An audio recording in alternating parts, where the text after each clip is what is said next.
Hello everyone, good morning to all of you. Welcome to Logic Pathshala. आज की इस video में हम कवर करेंगे first, second and third May के इंपॉर्टेंट करंट अफेयर्स के क्वेश्चंस। फ्रेंड, इस वीडियो का जो पीडीएफ है वो आप लोगों को टेलीग्राम पर मिल जाएगा, जिसका कि लिंक आपको दिया गया है डिस्क्रिप्शन बॉक्स में। तो आज हम काफ़ी सारे क्वेश्चंस कवर करेंगे फ्रेंड्स। हम तीनों दिन का करंट अफेयर्स आज की इस वीडियो में कवर करने वाली हैं।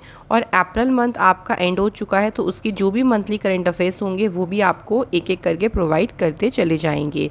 तो चलिए आज की इस क्लास को शुरू करते एक मोटिवेशन कोट से। Life is short, focus on what is important and let's go of what is not. देखिए, लाइफ बहुत शॉर्ट है, तो उन चीज़ों पर फोकस करें जो आपकी लाइफ के लिए इम्पॉर्टेंट है, जो ज़्यादा अहमियत रखती है या जो आपकी लाइफ को आगे और बेहतर बना सकती है।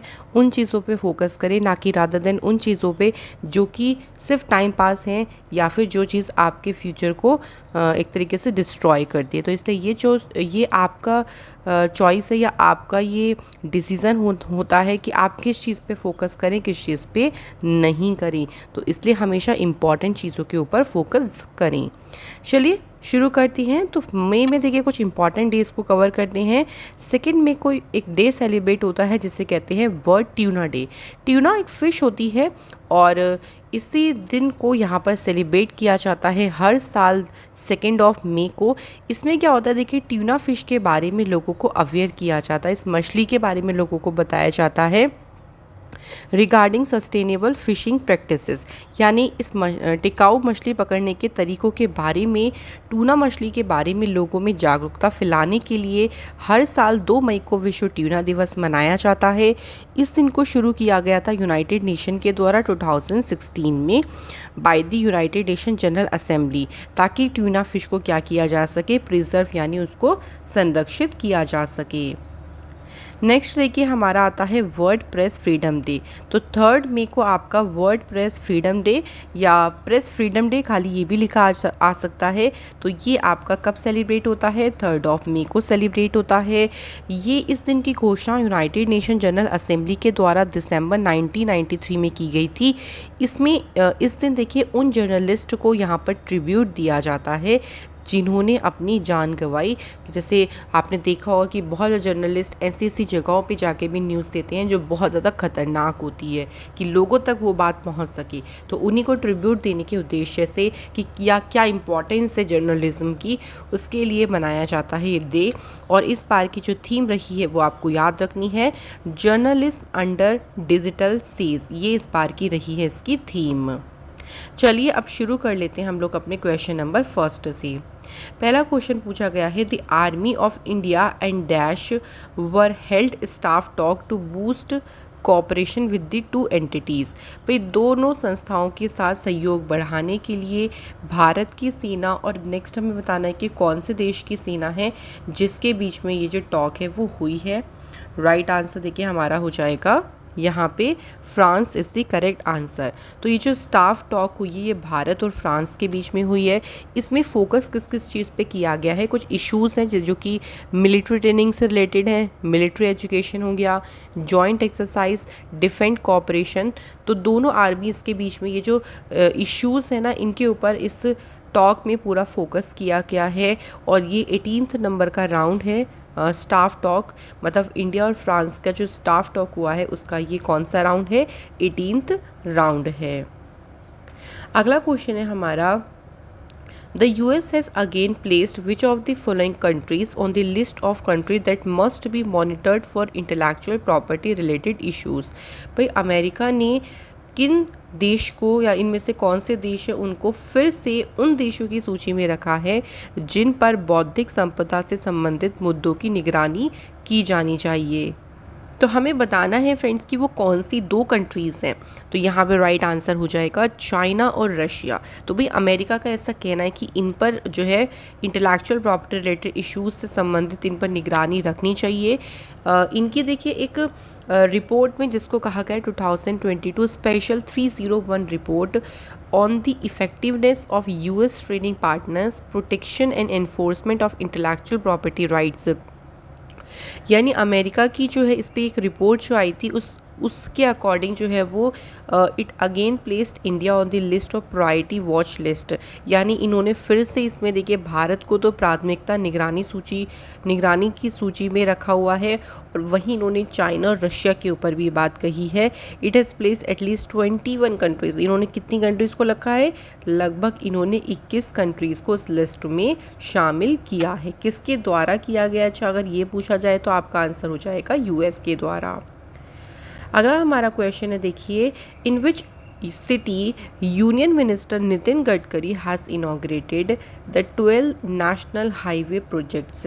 बताना है कि फ्रेंड्स कौन से शहर में जो यूनियन मिनिस्टर हैं नितिन गडकरी जी, उन्होंने यहाँ पर 12 नेशनल हाईवे प्रोजेक्ट्स को इनॉग्रेट किया है।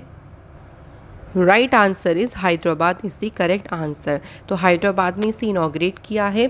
तो देखिए जो 12 नेशनल हाईवे प्रोजेक्ट्स हैं, इनकी टोटल जो लेंथ रहेगी वो है 460 किलोमीटर, और जिस पे लगभग 8000 करोड़ रुपीस खर्च करे जाएंगे। ये प्रोजेक्ट एक तरीके से इंटर स्टेट कनेक्टिविटी को बूस्टअप करेगा, और ये इनेबल करेगा travel between Telangana, Maharashtra, Karnataka and Andhra Pradesh. तो ये हाईवे से रिलेटेड प्रोजेक्ट हैं जो कि कनेक्टिविटी का काम करेंगे।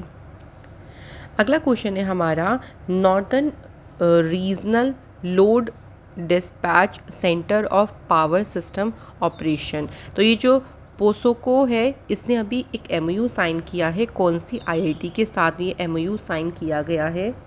तो यहाँ पे आईआईटी जो है ना वो आईआईटी दिल्ली है। तो फ्रेंड्स आईआईटी दिल्ली के साथ में जो ये एमओयू है वो साइन किया गया है। अब इसके बारे में बात करते हैं कि इस एमओयू में क्या है। देखिए ये एमओयू साइन किया गया है ताकि रिसर्च और जो इंडिया के पावर सेक्टर यानी इंडिया का जो बिजली सेक्टर हो गया ना, उससे संबंधित जो भी इश्यूज़ हैं उनके ऊपर रिसर्च को और भी एनकरेज किया जा सके, और एकेडमिया और इंडस्ट्री के बीच में जो इंटरेक्शन है ना उसको मजबूत किया जा सके। इसके लिए ये हस्ताक्षर जो है वो किए गए हैं। पोसोको जो है ये रिस्पॉन्सिबल होता है for secure integrated operations of the national electricity grid. तो आपको ध्यान रखना है कि कौन सी आईआईटी के साथ में एमओयू साइन हुआ है, दिल्ली के साथ में। अब फ्रेंड्स आईआईटी की बात आती है तो देखिए आईआईटी कानपुर ने एक पोर्टेबल टेस्टिंग डिवाइस को डेवलप किया था जो कि 90 सेकेंड में सॉइल की हेल्थ को डिटेक्ट कर सकता है। इसके अलावा आईआईटी बॉम्बे इन्होंने प्रोजेक्ट उड़ान शुरू किया जो कि एक लैंग्वेज ट्रांसलेटर है जो एजुकेशन में लैंग्वेज बैरियर को ब्रेक करता है। इसके नेक्स्ट देखिए जिंदल स्टेनलेस लिमिटेड जो कि इंडिया का लार्जेस्ट स्टेनलेस स्टील मैन्युफैक्चरर है, इसने आईआईटी धनबाद के साथ मिलकर एक एमओयू साइन किया है। तो ये कुछ आईआईटी से रिलेटेड इन्फॉर्मेशन है, और इसके ऊपर देखिए फ्रेंड्स अलग से आप लोगों को एक वीडियो भी प्रोवाइड कर दी गई है जिसमें आईआईटी से रिलेटेड हमने सभी क्वेश्चंस को करे हैं। आप लोग ज़रूर देखिएगा उस वीडियो को। नेक्स्ट क्वेश्चन है, अंडर विच मिशन INS घड़ियाल arrive at Colombo to deliver critical life saving medicines. देखिए इनमें से किस मिशन के तहत में जो INS जो ये शिप है घड़ियाल, ये कोलंबो पहुंचा है और वहाँ पे क्या कर रहा है, डिलीवर कर रहा है क्रिटिकल लाइफ सेविंग मेडिसिन्स को। तो बात करते हैं मिशन की, तो मिशन का नाम है सागर IX या सागर, इसको 9 पढ़ें जो भी है। तो इस मिशन के तहत जो है वो ये शिप कोलंबो पहुंचा है। तो INS घड़ियाल जो कि इस मिशन का पार्ट है, ये कोलंबो पहुंचा और इसने डिलीवर किया वहाँ पर 760 kilograms of 10 types of critical life saving medicine को। इसका उद्देश्य देखिए ये है कि ये क्या करेगा कि इस दौरान आप सभी को पता है कि श्रीलंका में बहुत ज़्यादा क्राइसिस चल रहा है। तो श्रीलंका को जो क्रिटिकल मेडिसिन्स होती हैं ना उसको प्रोवाइड करने का मेन उद्देश्य है कि वहाँ तक हम उनको प्रोवाइड कर सकें, एक तरीके से उनकी सहायता कर सकें। नेक्स्ट हमारा क्वेश्चन है, the ministry of skill development and entrepreneurship have sign an MOU with dash. तो अभी हाल ही में मिनिस्ट्री ऑफ स्किल डेवलपमेंट और एंटरप्रेन्योरशिप ने किसके साथ में एक MOU साइन किया है? तो इन्होंने जो MOU साइन किया है वो इसरो के साथ मिलकर यानी इंडियन स्पेस रिसर्च ऑर्गेनाइजेशन के साथ मिलकर MOU साइन किया गया है। अब इसका मेन उद्देश्य क्या है, देखिए creating a formal framework for short-term courses to provide training for the skill development and capacity building of the technical staff of ISRO।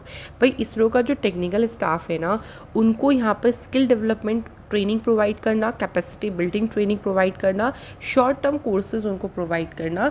तो इसके लिए एक फ्रेमवर्क जो है वो यहाँ पे तैयार करना इसका मेन पर्पस है। ये जो ट्रेनिंग है इनको किया जाएगा नेशनल स्किल ट्रेनिंग इंस्टीट्यूट में। ठीक है, नेक्स्ट क्वेश्चन पे बढ़ने से पहले देख लेते हैं और कुछ रिसेंट एमयू की बात करती हैं। तो एमजी मोटर इंडिया ने अभी भारत पेट्रोलियम कॉरपोरेशन के साथ पार्टनरशिप करी to bolster electronic vehicle charging infrastructure across the country. इसके अलावा देखिए टांबा शिपयार्ड लिमिटेड ने यहाँ पर साइन किया एक एग्रीमेंट ओशन स्पार्कल लिमिटेड के साथ में। एक एमयू भी साइन किया गया था इंडियन नेवी और लार्सन एंड टोब्रो के साथ मिलकर। तो एमयू से भी फ्रेंड्स एक ना एक क्वेश्चन आपका एग्ज़ाम में पूछा जाता है। अगला क्वेश्चन है देखिए हमारा यहाँ पे, who inaugurated a joint conference of chief ministers and chief justice of high court. तो अभी देखिए रिसेंटली जो हाई कोर्ट के चीफ जस्टिस हैं और जो चीफ मिनिस्टर्स हैं उनका एक जॉइंट कॉन्फ्रेंस हुआ है और इस कॉन्फ्रेंस को हमें बताना है कि उद्घाटन इसका किसने किया है। तो प्राइम मिनिस्टर नरेंद्र मोदी जी के द्वारा फ्रेंड्स इसका उद्घाटन किया गया है। ये जो इवेंट है ये 6 साल के बाद जो है वो इसका आयोजन हो रहा है। तो ये इम्पॉर्टेंट आपके एग्ज़ाम के लिए बन जाता है। अब ये जो जॉइंट कॉन्फ्रेंस हुई है it is an occasion for an executive and A judiciary, यानी जो हमारी कार्यपालिका हो गई, जो न्यायपालिका हो गई, उसको एक साथ लाने का ये एक ओकेज़न था, ताकि क्या किया जा सके कि जो न्याय है, जस्टिस है ना, उसको बहुत ही सिंपल, बहुत ही कन्वीनियंट तरीके से उसका एक फ्रेमवर्क तैयार किया जा सके और जो भी चैलेंजेस आते हैं ना उनसे निपटने पर भी यहाँ पर चर्चा की गई है। तो ये पूरी की पूरी जो कॉन्फ्रेंस हुई है इसको इनॉग्रेट किया है प्राइम मिनिस्टर मोदी जी ने। अब मोदी जी से रिलेटेड हम लोग कुछ इन्फॉर्मेशन को रिवाइज़ करते हैं। जैसे प्राइम मिनिस्टर मोदी जी ने अभी रिसेंटली लॉर्ड हनुमान जी के स्टैचू को इनॉग्रेट किया गुजरात में। प्रधानमंत्री मोदी जी के द्वारा प्रधानमंत्री संग्रहालय को न्यू दिल्ली में इनॉग्रेट किया गया। इसके अलावा प्राइम मिनिस्टर मोदी जी ने 7th edition of the Raisina Dialogue को भी इनॉग्रेट किया। प्राइम मिनिस्टर मोदी जी के द्वारा 14th फाउंडेशन डे एड्रेस किया गया उमिया माता टेम्पल का, और इन्होंने विप्लोबी भारत गैलरी जो कि बंगाल में इसका भी इनॉग्रेशन किया है। तो ये सभी न्यूज़ आपकी है प्राइम मिनिस्टर मोदी जी से रिलेटेड। नेक्स्ट क्वेश्चन है देखिए, ministry of petroleum and natural gas celebrated which day as Ujjwala Diwas to celebrate the achievement of PMUY। अब ये PMUY क्या है, तो ये आपका हो जाएगा प्रधानमंत्री उज्ज्वला योजना। तो देखिए रिसेंटली अभी उज्ज्वला दिवस जो सेलिब्रेट किया गया है वो 1 मई के दिन सेलिब्रेट किया गया है, क्योंकि 1 मई को ही इस स्कीम को लॉन्च किया गया था 2016 में। किसके द्वारा? मोदी जी के द्वारा। कहाँ पे? बलिया उत्तर प्रदेश में। जो प्रधानमंत्री उज्ज्वला योजना है इसका मेन उद्देश्य ये था कि जो बिलो पॉवर्टी लाइन है कि घर हैं या बिलो पॉवर्टी लाइन की जो फैमिली है BPL, उनको यहाँ पर फ्री में LPG कनेक्शन प्रोवाइड करना। तो इसी उद्देश्य के तहत इसे 1 मई के दिन लॉन्च किया गया था। और ये भी ध्यान रखिएगा फ्रेंड, इसको कितने साल कंप्लीट हो गए, इस तरीके से आपका क्वेश्चन भी पूछा जा सकता है। नेक्स्ट हमारा क्वेश्चन है देखिए, which Indian boxer has partnered with Dream Sports Foundation to launch the Dream Jab programme. तो किस भारतीय मुक्केबाज ने ड्रीम जैब कार्यक्रम शुरू करने के लिए ड्रीम स्पोर्ट फाउंडेशन के साथ मिलकर साझेदारी करी है? तो बात करते हैं यहाँ पर बॉक्सिंग की, तो आपका आंसर हो जाएगा यहाँ पे मैरी कॉम। तो मैरी कॉम ने जो है वो ये पार्टनरशिप करी है। ये लॉन्च किया गया देखिए collaboration with the Mary Kom Regional Boxing Foundation के साथ में मिलकर। अब इसका उद्देश्य क्या है? इसका उद्देश्य ये है कि इंडिया का जो फ्यूचर बॉक्सिंग वर्ल्ड चैम्पियनशिप, मतलब एक तरीके से हम इस फील्ड में और भी ज़्यादा जो भी देखिए स्टूडेंट्स भी हो गए या जो भी इंटरेस्टेड होंगे उनको यहाँ पर सपोर्ट कर सके, उनको नर्चर कर सके, उनका समर्थन कर सके, ताकि इंडिया भी फ्यूचर में जितने भी बॉक्सिंग वर्ल्ड चैम्पियनशिप है उसमें जो है वो आगे बढ़ सके। तो 30 यंग और टैलेंटेड जो एथलीट्स हैं उनको प्रोवाइड किए जाएंगे extensive training in the sports of boxing. तो उनको बहुत अच्छे से यहाँ पर जो है वो ट्रेनिंग प्रोवाइड की जाएगी। Next question is, India's first Amrit Sarovar has been completed in dash Gram Panchayat Patwai. तो भारत का जो पहला देखिए यहाँ पे बताना है कि भारत का पहला अमृत सरोवर ये किस ग्राम पंचायत पटवाई में पूरा हो गया है। राइट आंसर देखिए हो जाएगा यहाँ पे Rampur is the correct answer. तो अमृत सरोवर जो इनिशिएटिव शुरू किया गया है देखिए, तो आज़ादी का जो अमृत महोत्सव है उसके तहत ही यहाँ पर इनको डेवलप किया जा रहा है। मतलब एक तरीके से इनका कायाकल्प हो रहा है, देखिए इनको रिजनोवेट किया जा रहा है। 75 points in Rampur were selected to be developed as Amrit Sarovar. तो टोटल 75 पॉइंट्स जो है रामपुर के उनको यहाँ पर डेवलपमेंट के लिए सिलेक्ट किया गया। इंडिया में पहली कुछ हम न्यूज़ रिवाइज करते हैं, जैसे आगरा उत्तर प्रदेश ये पहला सिटी बना जिसने वैक्यूम बेस्ड सीवर सिस्टम इसको इंस्टॉल किया है। झारखंड का जो जामताड़ा है, जामताड़ा डिस्ट्रिक्ट है, ये कंट्री का पहला ऐसा डिस्ट्रिक्ट बना है जिसमें हर एक विलेज में लाइब्रेरी है। इंडिया का जो पहला डिजिटल वाटर बैंक एक्वेरियम इसको बेंगलुरु में लॉन्च किया गया। कंट्री का पहला artificial intelligence and robotics technology park इसे भी बेंगलुरु में लॉन्च किया गया। इसके अलावा देखिए इंडिया का पहला electric vehicle lithium battery plant इसको कर्नाटक में सेटअप किया गया। तो ये हमारे इंडिया से कुछ न्यूज़ हैं जो कि हमारे लिए इम्पॉर्टेंट हो जाती हैं। अगला क्वेश्चन है देखिए, N ambulance service for sick and injured cow was inaugurated in which district of Assam. तो जो सिक और इंजर्ड काउस जो हैं उनके लिए एक एम्बुलेंस सेवा का उद्घाटन किया गया है असम के कौन से डिस्ट्रिक्ट में। तो यहाँ पर अगर हम डिस्ट्रिक्ट की बात करते हैं तो राइट आंसर हो जाएगा डिब्रूगढ़। तो असम के डिब्रूगढ़ में इसका इनाग्रेशन किया गया है। ये जो सर्विस है इसको गोपाल गौशाला के द्वारा इसको चलाया जा रहा है और इसको इनाग्रेट किया है डिब्रूगढ़ के डिप्टी कमिश्नर विश्वजीत पेगू के द्वारा। ये पहली काउ एम्बुलेंस सर्विस है पूरे एंटायर नॉर्थ ईस्ट रीजन में और इस एम्बुलेंस को अहमदाबाद से लेके आया गया और it is fitted with the hydrolysis lift. ठीक है, तो ये ध्यान रखिएगा, आपको असम के डिस्ट्रिक्ट का ध्यान रखना है। बात करते हैं फ्रेंड असम की, तो कैपिटल असम की दिसपुर है, सीएम है हिमांता विश्व शर्मा और यहाँ के गवर्नर हैं Jagdish Mukhi. Important national park में डिब्रू साइखोवा है, एक काजीरंगा मानस नेशनल पार्क है, नामेरी है, राजीव गांधी औरंग नेशनल पार्क है और अभी रिसेंटली देखिए रायमोना नेशनल पार्क भी यहाँ पर बना और देहिंग पटका, ये आपको दो भी ध्यान रखनी है असम स्टेट से। डैम्स के लिए इंपॉर्टेंट याद रखो, सुबनसिरी लोअर डैम जो कि काफ़ी ज़्यादा एग्जाम में पूछा जाता है।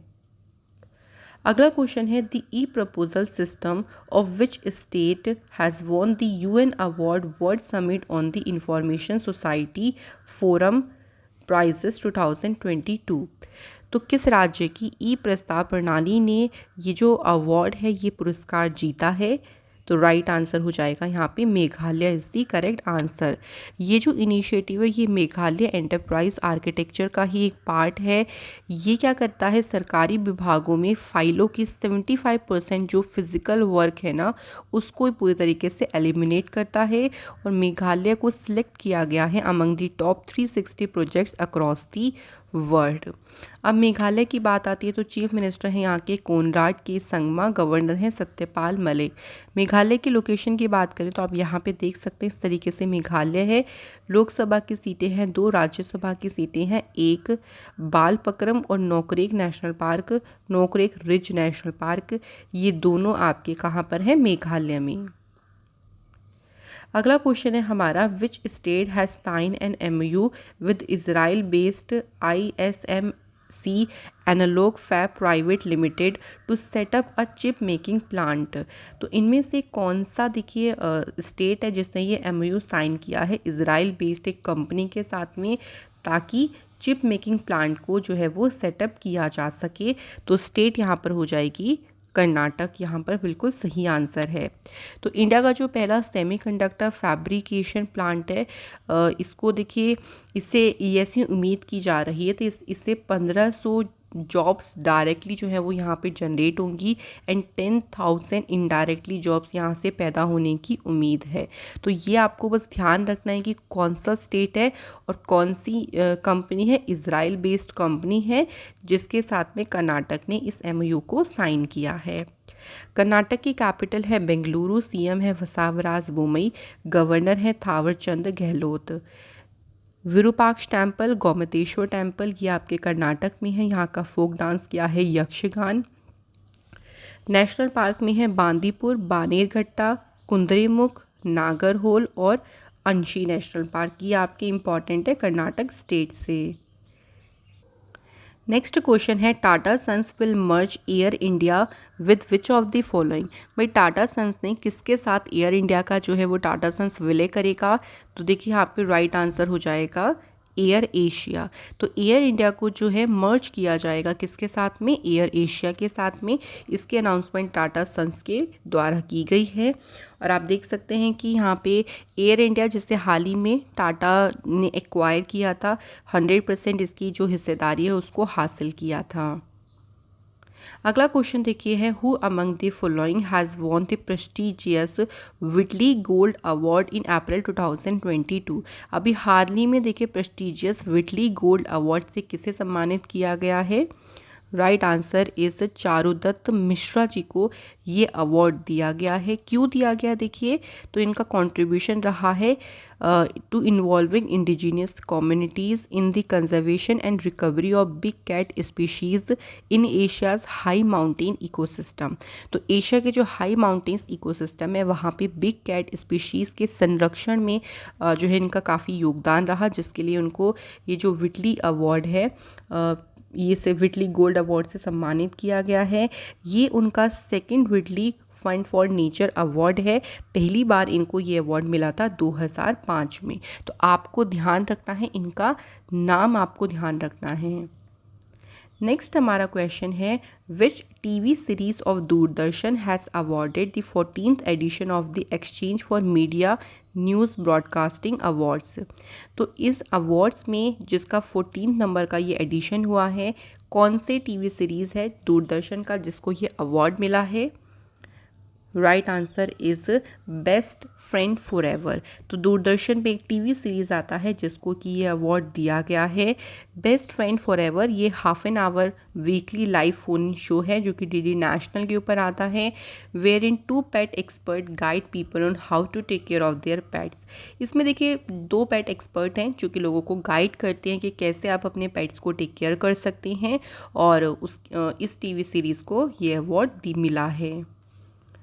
अगला क्वेश्चन है who conferred the highest diplomatic award by the ministry of foreign affairs of Peru. Peru के विदेश मामलों के मंत्रालय के द्वारा सर्वोच्च राजनयिक पुरस्कार ये किसे प्रदान किया गया है? तो राइट आंसर यहाँ पर क्या हो जाएगा? देखिए आर्देशिर बी के दुबाश, इनको ये जो पुरस्कार है ये इनको मिला है। It is the highest distinction conferred by the ministry of foreign affairs of Peru. तो जो पेरू के फॉरेन अफेयर मिनिस्ट्री है उनके द्वारा दिया जाने वाला ये सर्वोच्च सम्मान है। मिस्टर दुबोश की बात करते हैं तो he was designated as a honorary council of Peru on August 13, 1973। The order of merit was instituted in 2004। कुछ और अवार्ड्स की बात करते हैं तो देखिए यहाँ पर हमारे पास हैं तरिनी गोयल, जिनको वुमेन इंटरनेशनल मास्टर्स का ये जो अवार्ड है वो मिला। इसके अलावा इंडियन इकोनॉमिस्ट और पॉलिटिकल कमेंटेटर प्रभात पटनायक, इनको 2022 मेलकॉम अदिशिया अवार्ड के लिए सिलेक्ट किया गया। एमिनेंट असमीज पोएट हैं नीलमणि फूकन, इनको 56 नंबर का ज्ञानपीठ पुरस्कार मिला है। तो अवार्ड एंड ऑनर से ये इंपॉर्टेंट न्यूज़ है, फ्रेंड्स ज़रूर ध्यान रखिएगा। अगला क्वेश्चन है who among the following has taken over the vice chief of the army staff. तो देखिए आर्मी स्टाफ में वाइस चीफ के पद पे किसने ये पदभार ग्रहण किया है या फिर किसे अपॉइंट किया गया है? Right answer is lieutenant general BS Raju इस पद के लिए अपॉइंट हुए हैं। उन्हें 1984 में जाट रेजिमेंट में कमीशन मिला था और जम्मू कश्मीर में जो ऑपरेशन चला था पराक्रम, उस दौरान उन्होंने अपनी जो बटालियन थी उसकी कमांड भी संभाली थी। इनको उत्तम युद्ध सेवा मेडल, अति विशिष्ट सेवा मेडल और युद्ध सेवा मेडल से सम्मानित किया जा चुका है। अगला क्वेश्चन है who has been appointed as a managing director and chief executive officer of Shivalik small finance bank. Right answer is Anshul Swami. तो अंशुल स्वामी फ्रेंड शिवालिक स्मॉल फाइनेंस बैंक के मैनेजिंग डायरेक्टर और सीईओ अपॉइंट किए गए हैं। इससे पहले अंशुल स्वामी आरबीएल बैंक में एसोसिएटेड थे। तो हमें देखिए प्रीवियसली तो नहीं पूछते हैं कि कौन से बैंक के साथ ये जुड़े थे, लेकिन आपको प्रेजेंट टाइम का ध्यान रखना है कि कौन से बैंक में ये अपॉइंट किए गए हैं। अगला क्वेश्चन है, who has been appointed as a first ever chief technology officer of the central intelligence agency. तो जो सेंट्रल इंटेलिजेंस एजेंसी है उसके पहले मुख्य प्रौद्योगिकी अधिकारी के रूप में किसे नियुक्त किया गया है? राइट आंसर हो जाएगा नंद मूलचंदानी। ये इंपॉर्टेंट होगा क्योंकि ये पहले चीफ टेक्नोलॉजी ऑफिसर इस पद पे अपॉइंट किए गए हैं। अगर हम चीफ इंटेलिजेंस एजेंसी की बात करते हैं, it is the first line of defence for the United states. इससे पहले जो मूलचंदानी है ये एक्टिंग डायरेक्टर थे joint artificial intelligence centre under the US department of defence. Important appointments की बात करते हैं तो देखिए विनय मोहन क्वात्रा ये इंडिया के नए फॉरेन सेक्रेटरी बने। India pulses and grain association के द्वारा बिमल कोठारी को नया चेयरमैन अपॉइंट किया गया। प्रोफेसर दिनेश प्रसाद सकलानी ये एनसीईआरटी के नए डायरेक्टर अपॉइंट किए गए। अगला क्वेश्चन है, in Asia badminton championship who won her second Asia bronze medal in the semifinal in Manila. तो देखिए मनीला में जो ये चैंपियनशिप हो रही है इसमें सेकेंड एशियन ब्रॉन्ज मेडल किसने जीता है? तो ये जीता किसने है? पीवी सिंधु ने। अच्छा, क्वेश्चन ये भी बन सकता था कि इस बैडमिंटन चैंपियनशिप में पीवी सिंधु ने कौन सा मेडल जीता है सेमीफाइनल में?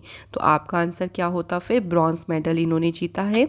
इसमें इन्होंने देखिए PV Sindhu won her second Asian bronze medal after losing to Akane Yamaguchi of Japan in the semifinal. तो सेमीफाइनल में देखिए यहाँ पर जापान की जो अकेन यामागुची है उससे उनके साथ इन्होंने लूज़ किया, यानी उसके बाद इन्होंने जो है वो ये ब्रॉन्ज मेडल इनके नाम आया। PV Sindhu two time Olympic medallist रही हैं और फॉर्मर वर्ल्ड चैम्पियन भी रही हैं। This is this Sindhu second medal in the tournament. इससे पहले उन्होंने 2014 में जो गिमिचोन एडिशन हुआ था उसमें भी ब्रॉन्ज मेडल क्लेम किया। नेक्स्ट हमारा क्वेश्चन है, who won a gold medal in the finals of the 50 metre rifle 3 position event at the Khelo India university games in Bengaluru. तो देखिए आपको ना ये आपको इवेंट भी ध्यान रखना है कि 50 मीटर राइफल 3 पोजीशन इवेंट में गोल्ड मेडल किसने जीता? सरताज सिंह तिवाना ने ये गोल्ड मेडल जीता है और इन्होंने रिप्रेजेंट किया था लवली प्रोफेशनल यूनिवर्सिटी को। इसी में देखिए 10 मीटर की जो पिस्टल इवेंट का फाइनल हुआ उसमें वरुण तोमर ने, जो कि सीसीएस मेरठ यूनिवर्सिटी से, उन्होंने गोल्ड मेडल जीता और सुरिंदर सिंह जो कि पंजाब यूनिवर्सिटी से हैं उन्होंने इसमें सिल्वर मेडल जीता है। तो इवेंट वाइज हम लोग उसे क्वेश्चन एग्जाम में पूछ सकते हैं। कुछ स्पोर्ट न्यूज़ की बात करते हैं तो देखिए इंडिया के जो ग्रैंड मास्टर रहे डी गुकेश, उन्होंने 48 La Roda international open chess tournament title जीता। हरियाणा ने 12वीं नंबर की senior men's national hockey championship जीती। डैनिश ओपन जो स्विमिंग चैंपियनशिप हुई उसमें साजन प्रकाश ने गोल्ड मेडल जीता। तमिलनाडु ने पंजाब को डिफीट किया और नेशनल बास्केटबॉल चैंपियनशिप का फाइनल जीता। वहीं देखिए इंडिया 2023 में जो street child cricket world cup होगा इसे होस्ट करेगा। तो ये कुछ इंपॉर्टेंट स्पोर्ट्स न्यूज़ हैं। तो फ्रेंड्स ये थी हमारी आज की वीडियो जिसमें हमने काफ़ी सारे क्वेश्चंस को कवर किया है।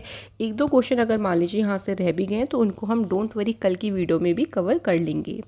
आज के हमारी इंपॉर्टेंट होमवर्क क्वेश्चन में पहला क्वेश्चन है, सरदार वर्दी मुहम्मदोव ये किस देश के नए राष्ट्रपति बनी है?